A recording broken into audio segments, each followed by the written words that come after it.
Mga kababayan, ang pambansang awit ng Pilipinas.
Football in the Philippines is growing up already, and it's a lot of hard work. I'm so happy right now that the national team right now in the Philippines is in a good level of football.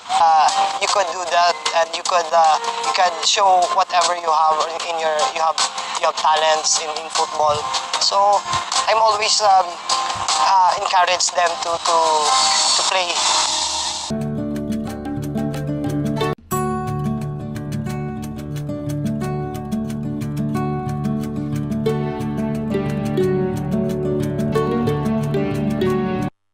Season 3, Episode 4 ng Azkals Philippines Grassroots, kung saan maglalaban ng Philippines at ang Malaysia para sa World Cup Asian Qualifying Section. Dito sa World Cup Asian Qualifying Section, tignan natin. Itong group natin, Group 6 tayo. Philippines, Hong Kong, Iraq, Malaysia at Nepal, yan ang kasama natin. May isang panalo na tayo dito. Ayan, 1 win. Laban sa Iraq, 3-1 ang score.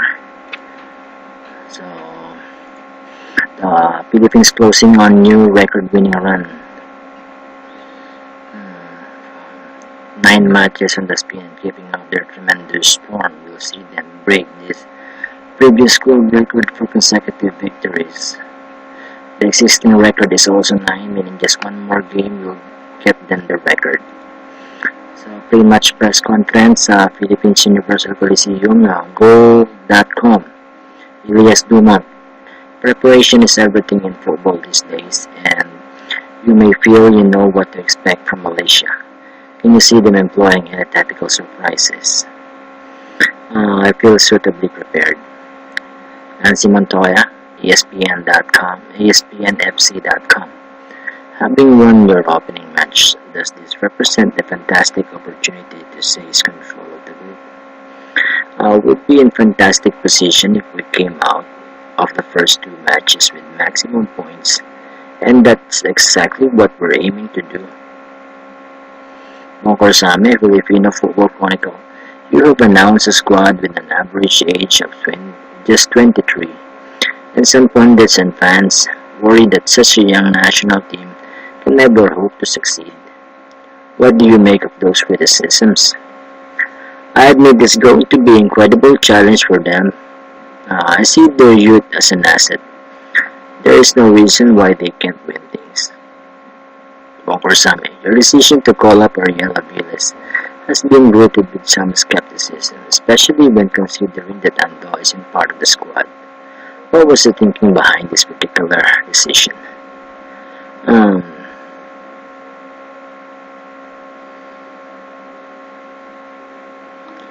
I picked this squad for a reason, but that doesn't mean I'm unwilling to be flexible. Ando is a good player, and his time may well come sooner rather than later. Your decision to omit Ando from the Philippine squad has puzzled many. Does the player have any future in your team?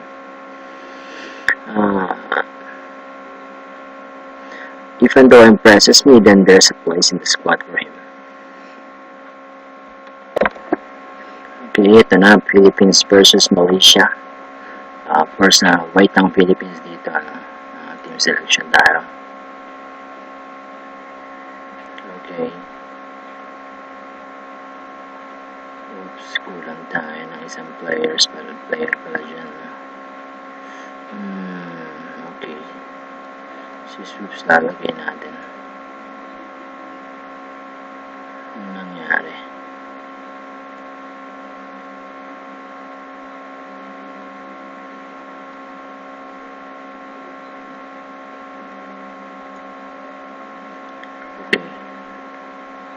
Sa tactics tayo.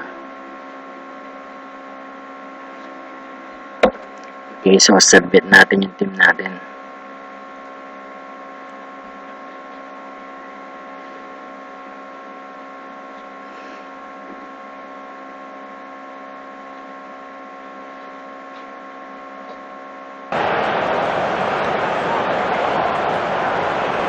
So, supportan natin yung team natin. Ito na, Azkals, Philippines. So, karamihan sa mga players dyan ay mga bago, mga bata, dahil yung mga veterans natin nag-retire na sa international football dahil gusto nila mag-focus sa kanilang clubs. Dressing room tayo. Ito, go out there and carry straight on from where you finish the match. Fans, just that what you would do. That, I think there's a lot more to come from you and I completely believe. Thinking to kick off tayo. So, Season 3, Episode 4. Philippines laban sa Malaysia para sa World Cup qualifying second round, Group 6. Ginaganap ngayon alas 3 ng hapon dito sa Philippines Universal Coliseum. White po ang Azkals ngayon dito.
Yes. Yung goal ng Philippines, di ko nakita yan. Yan.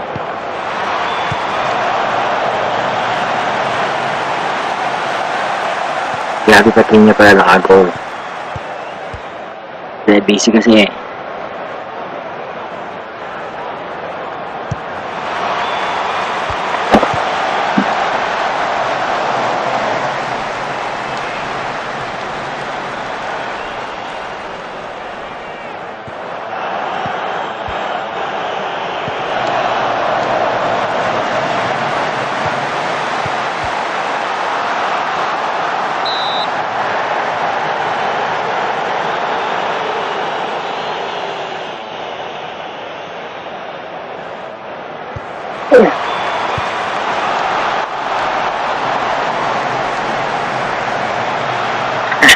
Hindi ko nakita yung goal ni Halipatinho kasi tutupi ako ng mga sinampay.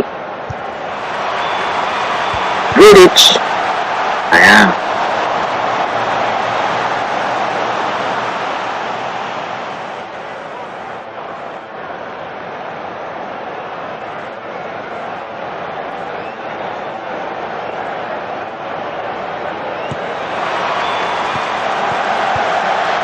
Yun! Jason Sabinho! Assist by Simon Greenwich. 2 goals. 2-0 na. Tutuntua yung mga fans ng Philippines dito sa Philippines Universal Coliseum.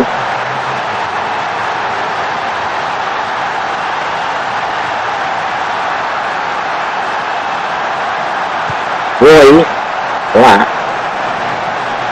cannot direct it straight to the goal.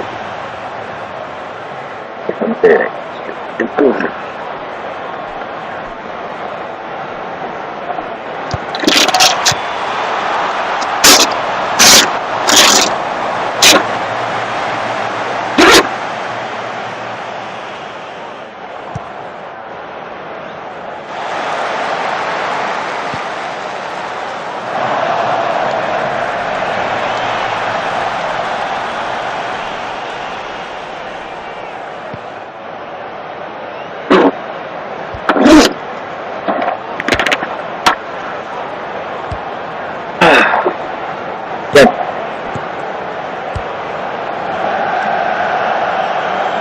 Okay.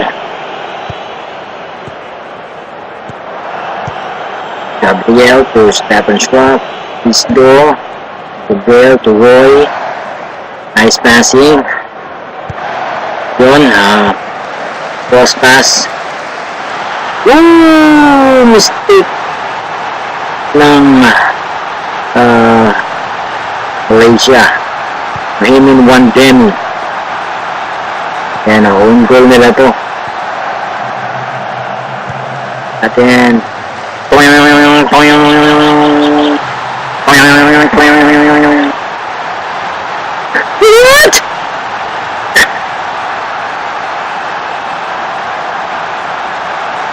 Runil na.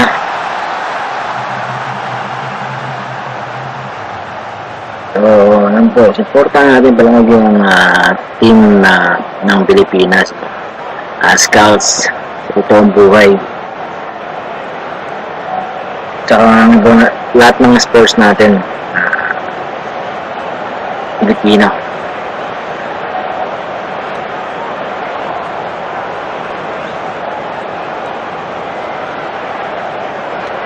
Okay, halftime. Boom, Pinto, passionate. I'm very pleased with your performance. Keep it going, lads. Defense, passionate. There's a lot more to come from you. Midfield, passionate. There's a lot more to come. That passionate. There's a lot more to come from you. And I believe that's what it takes.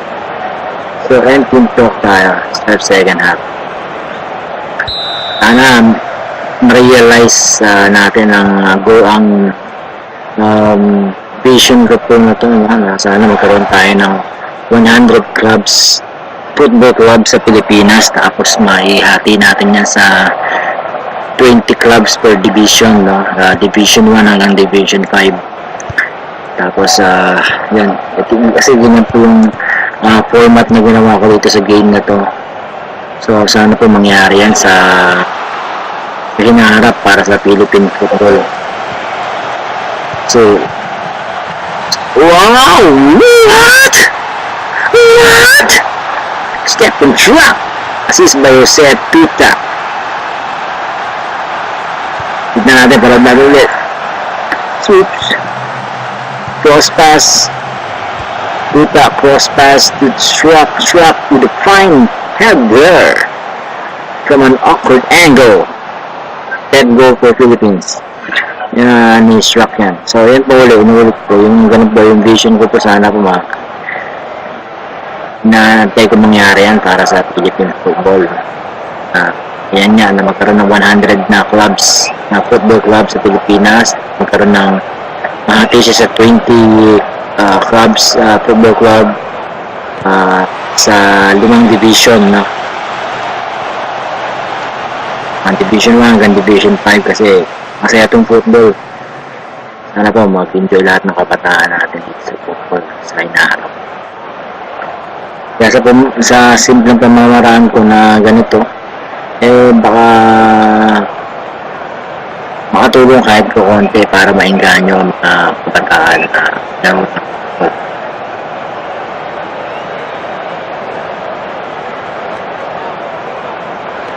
okay, so mag-substitution tayo. Dahil pagod na to, si Tisto, 60% okay na start. Automatic start na siya. Okay, so ito, substitute tayo ulit. Ang pagod niyan. So, si under left, Dennis Roy, balik natin siya na Dede Panela. Isang kabataan nito. Di pala. 30 years old na to, no? Si Dede Panela. So, ayan po.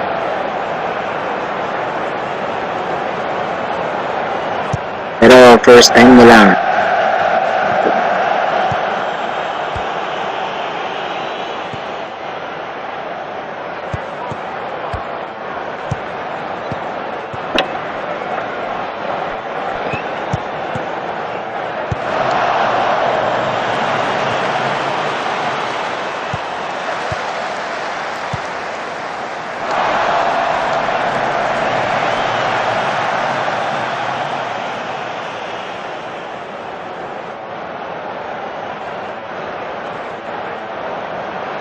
Pag-ibig mo kailanman, nais ko malaman mo na kung bakit ang buhay ko. Yan, init naman dito sa earth. Sa moon, sa sun, stars. Nabatin ko nga pala kasalo ko nga, happy birthday! Mahal na mahal kita. What? What?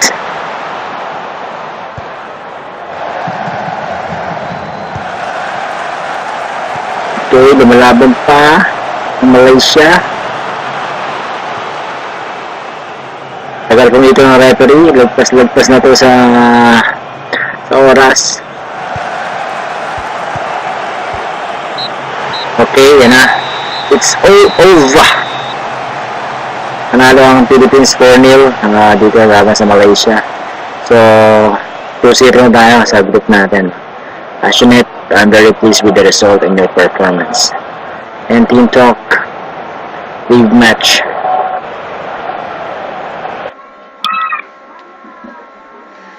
So, ayan nga. Okay. Philippines meet expectations in dominant win. 4-0. Okay, so ayan. Press post-match press conference, Meng Tem, Malaysian Football Messenger, To say the particular result was on the cards would be an exaggeration. Just how pleased are you by the outcome? It's an absolutely superb win for everyone involved, and I expect the supporters will savor it for some time. Okay, Ravichandran Musa, Malaysian Football Free Press. 2 wins from 2 must surely be good news with regards to qualifying for the next round for your team. We put ourselves in a fantastic position and now have a platform upon which we can really try to build something special. Classy 2-town form for Philippines, 2 assists. What? Pasay reserves 17-year-old winger. So, dyan po nagtatapos ang Season 3, Episode 4, saan bugbog ng Philippine Azkals ang Malaysia.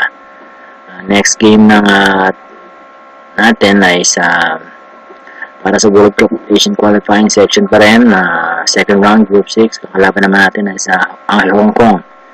4 days yan. Pero bago yan, meron pa tayong laban sa sunod ng Naga naman. Para sa Episode 5, ang Naga, makakalaban natin para sa Division 3. Ito sa Warpigs. Okay, maraming salamat po ulit sa mga patuloy na sumusuporta at nanonood ng Azkals Philippines Grassroots. Suportahan natin ang Azkals sa totoong buhay at lahat ng football sa buong Pilipinas. Maraming salamat po.